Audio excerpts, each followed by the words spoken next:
ரசிகர்களோட மிகுந்த எதிர்பார்ப்புக்கு மத்தியில் சாம்பியன்ஸ் டிராஃபி ஃபைனல்ல இந்தியாவும் நியூசிலாந்து இன்னைக்கு விளையாட போறாங்க. துபாயில் உள்ள இன்டர்நேஷனல் கிரிக்கெட் ஸ்டேடியம்ல இந்திய நேரப்படி மதியம் 2:30 மணிக்கு இந்த போட்டி தொடங்க போகுது. தொடர்ச்சியாக 4 வெற்றிகளை பெற்று இந்தியா இறுதிப் போட்டிக்கு தகுதி பெற்றிருக்காங்க. இதேபோல் 3 வெற்றி 1 தோல்வின்னு நியூசிலாந்தும் இறுதிப் போட்டிகளை வந்து நிற்கிறாங்க. இரு சமபலம் வாய்ந்த அணிகள் தான் இந்த இறுதிப் போட்டியில மல்லு கட்டுது. குறிப்பா பார்த்தோம்னா 2 அணிகளுக்குமே ஒரு அட்டகாசமான batting and magical bowling lineup இருக்கு. இந்தியாவை பார்த்தோம்னா பேட்டிங் லைனப் ரொம்ப டெப்தாவே இருக்கு. கேப்டன் ரோஹித் சர்மா, சுப்மன் கில், விராட் கோலி, ஸ்ரேயாஸ் ஐயர் எல்லாருமே சிறப்பான ஃபார்ம்ல இருக்காங்க. இவங்களோட KL ராகுல் அண்ட் ஹர்திக் பாண்டியா, ஜடேஜா, அக்சர் பட்டேல் இவங்களும் கான்ட்ரிபியூட் பண்றதால இந்தியாவோட பேட்டிங் லைன் ரொம்ப டீப்பாவும் ரொம்ப சிறப்பாகவும் இருக்கு. மறுமுனையில் நியூசிலாந்து பார்த்தோம்னா நியூசிலாந்துக்கு ஒரு நல்ல டெப்தான பேட்டிங் லைனப் இருக்கு. தொடக்க வீரர் வில்லியங் இருக்காரு, இளம் வீரர் ரச்சின் ரவீந்திரா, மூத்த வீரர் Kane Williamson, Daryl Mitchell, Glenn Phillips and Michael Bracewell, Tom Latham அப்படின்னு அவங்களுக்கு ஒரு நல்ல டெப்தான ஒரு பேட்டிங் லைனப் இருக்கு. பவுலிங் லைனப் இந்தியாவுக்கு வந்து ஒரு மிகச்சிறந்த பவுலிங் யூனிட் இந்தியா கொண்டு இருக்கு. குறிப்பா பார்த்தோம்னா ஸ்பின்னர்ஸ் வந்து இந்த தொடர் முழுக்க இந்தியாவுக்கு வந்து ஆதிக்கம் செலுத்திட்டு வராங்க.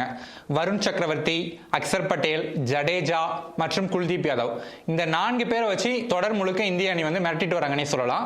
இது மட்டும் இல்லாம ஷமி வந்து ரொம்ப சிறப்பாக கான்ட்ரிபியூட் பண்ணிட்டு வராரு. 4 ஸ்பின்னர்ஸோட தான் ஃபைனலுக்கும் இந்தியா போகும்னு எதிர்பார்க்கப்படுது. மறுமுனையில நியூசிலாந்தை பார்த்தோம்னா அந்த அணிலையும் வந்து ஸ்பின்னர்ஸ் இருக்காங்க.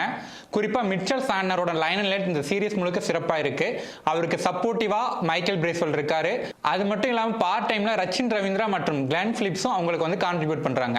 ஸோ பவுலிங் யூனிட்ல இந்த இரு அணிகளும் வந்து சமபாலத்தோட இருந்தாலும் சொன்னாலும் இந்திய அணி வந்து ஒரு அஹெட்ல இருக்குன்னே சொல்லலாம். ஏன்னா வந்து அவங்கள விட இந்த சீரீஸ்ல வந்து இந்திய ஸ்பின்னர்கள் வந்து அதிக விக்கெட் வந்து வீழ்த்தி இருக்காங்க. இது மட்டும் இல்லாம நியூசிலாந்தோட முக்கிய வேகப்பந்து வீச்சாளர் மேட் ஹென்றி ஃபைனல்ல விளையாடுவாரா இல்லையாங்கிறது ஒரு சந்தேகமாகவே நீடிக்குது. ஏன்னா செமிஃபைனல்ஸ்ல சவுத் ஆப்பிரிக்காவோட ஃபீல்டிங் பண்ணப்ப அவர் வந்து ஒரு இன்ஜூரி ஆனாரு. அவரோட வலது தோள்பட்டையில வந்து ஃபீல்டிங் பண்றப்ப கீழே லேசான காயம் ஏற்பட்டுச்சு. இதனால அவர் இன்ஜூரியிலிருந்து ஃபுல்லா முழு உடல் தகுதி அடைஞ்சாராங்கிறது ஒரு சந்தேகமா இருக்கிறதால இன்னைக்கு அவர் விளையாடுறது ஒரு டவுட்ஃபுல் தான். ஒருவேளை மேட் ஹென்றி விளையாடாம போனா ஜேக்கப் டஃபி இல்லாட்டி வந்து நாதன் ஸ்மித் வந்து விளையாடலாம். மேட் ஹென்றி இன்னைக்கு விளையாடாம போனா நியூசிலாந்துக்கு அது வந்து ஒரு ஹெவி லாஸ் தான். ஏன்னா 2019 உலகக்கோப்பை அரையிறுதி ஆட்டத்தில் இந்திய அணிக்கு வந்து மிகப்பெரிய அச்சுறுத்தல மேட் ஹென்றி இருந்தாரு. இது மட்டும் இல்லாம லீக் போட்டியில இந்தியாவுக்கு எதிராக ஒரு 5 விக்கெட்டுகள் வீழ்த்தி இருந்தாரு. ஒருவேளை அவர் இன்னைக்கு பங்கேற்காட்டி அது வந்து நியூசிலாந்துக்கு மிகப்பெரிய லாஸ். குறிப்பா நியூசிலாந்தோட ஃபீல்டிங்கை பத்தி நம்ம பேசியே ஆகணும். அவங்க களத்துல வந்து ஃபீல்டிங் பண்றாங்களா இல்ல பறக்குறாங்களானே வியப்போட ரசிகர்கள் வந்து பார்த்துட்டு வராங்க. அந்த மாதிரி தான் வந்து நியூசிலாந்தோட மொத்த டீமோட ஃபீல்டிங்கும் இருக்கு. இதுலயும் குறிப்பா கிளென் பிலிப்ஸ் அவரோட ஒவ்வொரு ஃபீல்டிங்கும் வந்து ரசிகர்களை வந்து மிரள வைக்குது. பாகிஸ்தானோட கேப்டன் ரிஸ்வானுக்கு பிடிச்ச கேட்சா இருக்கட்டும், இந்தியாவோட நட்சத்திர வீரர் விராட் கோலிக்கு பிடிச்ச கேட்சா இருக்கட்டும், ரெண்டுமே வந்து கேட்ச் ஆஃப் த டோர்னமெண்ட் சொல்லலாம். அந்த மாதிரி ஒரு தரமான பெர்ஃபார்மன்ஸ் தான் கிளென் பிலிப்ஸ் வந்து ஃபீல்ட்ல பண்ணிட்டு வராரு. அது இன்னைக்கு ஃபைனல்ல நியூசிலாந்துக்கு நிச்சயமா கை கொடுக்கும். அடுத்து பிச்சை பத்தி பார்த்தோம்னா துபாய் ஆடுகளும் இந்த சீசன் ஃபுல்லாவே வந்து ஒரு ஸ்லோயர் ட்ராக்ஸா தான் இருக்கு. ஸோ ஃபைனல்லையும் வந்து ஒரு ஸ்லோ விக்கெட்டா தான் இருக்கும்னு எதிர்பார்க்கறாங்க. இது மட்டும் இல்லாம பாகிஸ்தானுக்கு எதிராக பயன்படுத்தின அதே ஆடுகளத்தை தான் ஃபைனலுக்கு பயன்படுத்த போறாங்கன்னு ஒரு தகவல் வந்து வெளியாகி இருக்கு. அப்படி பார்த்தோம்னா ஃபைனலும் வந்து ஒரு ஸ்லோயர் ட்ராக்கான ஒரு ஆடுகளத்துல தான் நடக்கும்.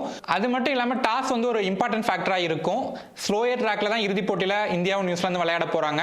ஸோ டாஸ் ஜெயிக்கிறவங்க கண்டிப்பா வந்து பேட்டிங்கை தான் ப்ரிஃபர் பண்ணுவாங்க. ஸோ நியூசிலாந்து டாஸ் வின் பண்ணா கண்டிப்பா வந்து பேட்டிங்கை தான் சூஸ் பண்ணுவாங்க. ஏன்னா லீக் போட்டியில இந்தியாட்ட வந்து ஸ்பின்னர்ஸ் கிட்ட ஸ்ட்ரகிள் பண்ணாங்க ஒரு 240+ சேஸ் பண்றப்ப. சோ அவங்களோட பிரெஃபரன்ஸ் வந்து கண்டிப்பா பேட்டிங்கா தான் இருக்கும். இந்தியாவை பார்த்தோம்னா அது வந்து ஒரு பெரிய பிரச்சனையாவே இருக்காது. நம்ம ஃபர்ஸ்ட் பேட்டிங் எடுத்தும் ஜெயிச்சிருக்கோம், சேசிங் பண்ணியும் ஜெயிச்சிருக்கோம்.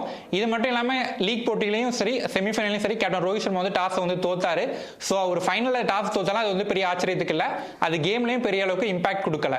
வெதரை பொறுத்த அளவுக்கு பார்த்தோம்னா துபாயில இன்னைக்கு வந்து தெளிவான வானிலை தான் இருக்கும். மழைக்கு சான்ஸே இல்ல.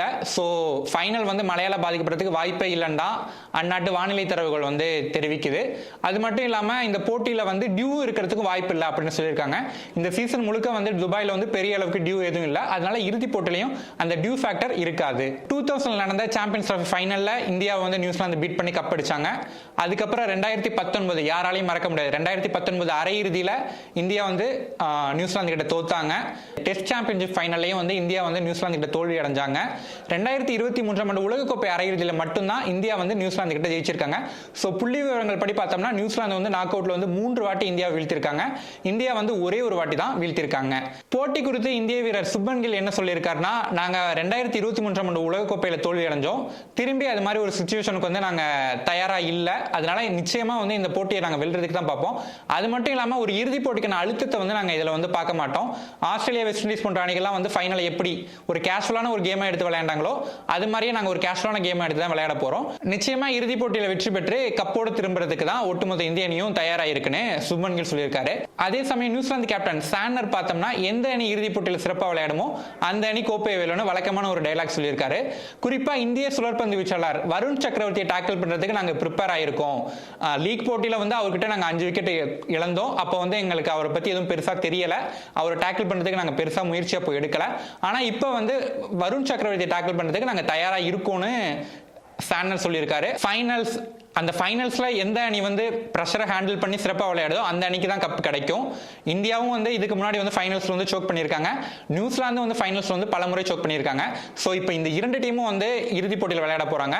Better team will win today.